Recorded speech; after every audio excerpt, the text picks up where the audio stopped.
Thank you so much to the choir and the treble choir for that fantastic performance. We decided to keep my announcements for now, so I didn't have to blabber before the beautiful music started, and we just wanted to start this concert tonight with some beautiful music. So thank you for doing that. You guys did a fantastic job. I have to clap again.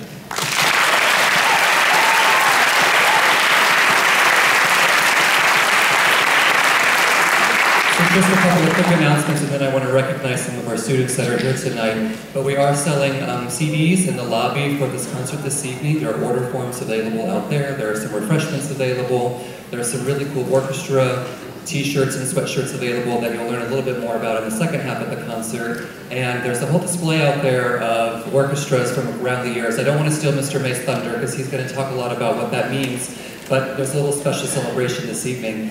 There's also some tea and I believe coffee. So if you're interested in any of that, please help yourself during our intermission while we set up the stage for the orchestra. Before you leave, I just want to call up 5 students. They know who they are. If they could just come to the stage really quickly. So this year was a really special year for some of our students in our band, orchestra, and choir, because they were selected to be members of the All-State Conference in New York, upstate, in Rochester. Izzy, come up here.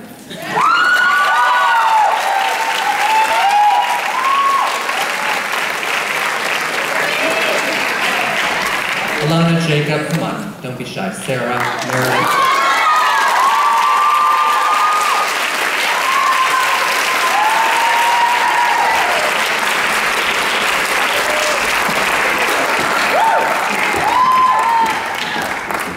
So, Jacob isn't here, but these 4 students all performed solos last year for the NYSSMA Solo Ensemble Festival at the highest level, which is level 6 All-State. So for that, they have to prepare a very difficult solo. In addition to that, they have to sight read, they have to play scales if they're an instrumentalist, and that's it. That's enough.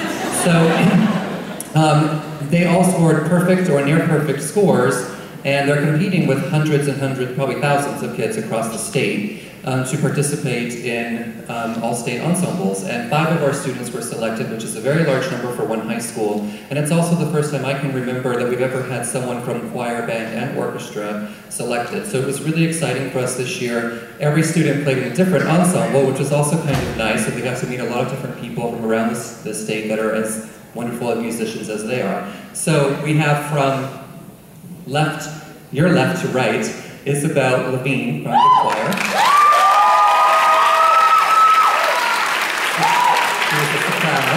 Alana Husknecht from the symphonic band.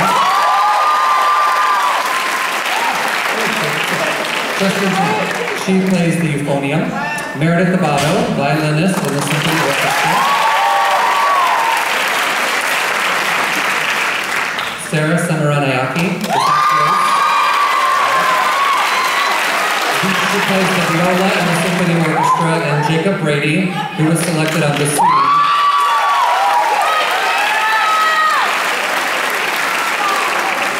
They had a great time. They felt like they were there for like 7 months, but they were only there for 4 days. All they do is rehearse from basically dawn to dusk and into the night, and then they have these beautiful concerts, and they just represented us so well, and I'm so proud of them, and I just think they deserve the recognition. So congratulations.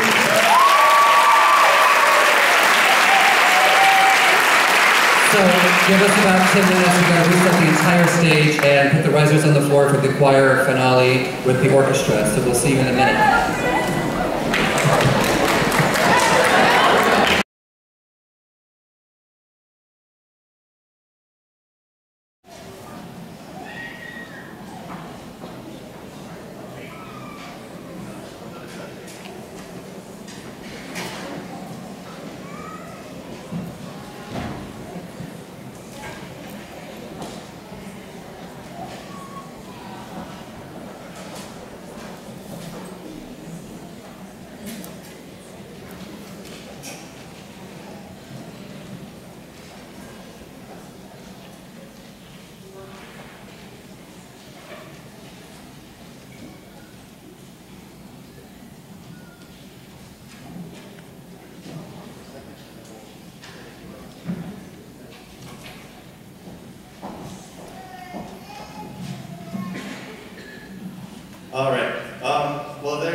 say on an evening like this. I'll try and keep it instead. First of all, for the orchestra program, we're celebrating a special anniversary tonight, 100 years of orchestras existing in White Plains School District. 100th anniversary.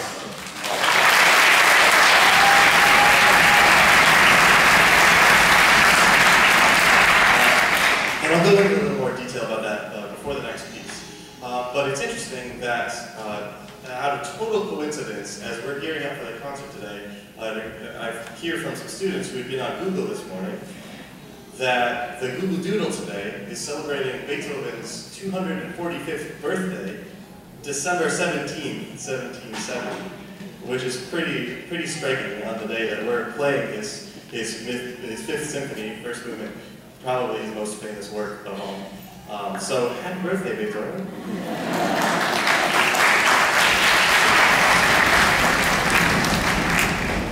And it seems important that when we play a piece of music that's this just beyond famous, completely ubiquitous in our culture and in most of the world. I mean, you have to travel pretty far to find someone who hasn't ever heard ba ba ba ba. Whether it's the opening credits of Judge Judy or a Google Doodle or a disco song, you know, it's everywhere. But it's important as we prepare to play it with an orchestra of students that we know what it is supposed to mean without all of the clutter of adaptation and culture that's been layered on top of it. Beethoven actually wrote a lot of letters during the time he was composing this piece to give us a real insight into the mind of this genius, into the process behind this completely ubiquitous work. And an important quote telling us about this piece was him writing to a friend, "I will take fate by the throat. It will never bend me completely to its will." He writes this while he's losing his hearing. And the only thing he has going for him in life is his musical skill. He's really has a very hard life in every other respect. He's losing the only thing that he has going for him. He feels like he's being crushed. And he writes this symphony where the first movement that we are about to hear is him really clearly describing fate is outside his front door knocking. And you hear it in the way it develops, the anguish that he's experiencing. Several of these students who came with on a field trip to the New York Philharmonic earlier this fall got to hear the progression through the four movements of this symphony. And it starts in C minor, it ends in C major with a giant, triumphant ending. And rarely has there ever been such a clear statement about someone deciding how they were going to overcome the obstacles that were put in front of them and expressing it in music in a way that we wouldn't be able to identify with it in quite the same way in any other format. So the first movement of Beethoven's Fifth Symphony.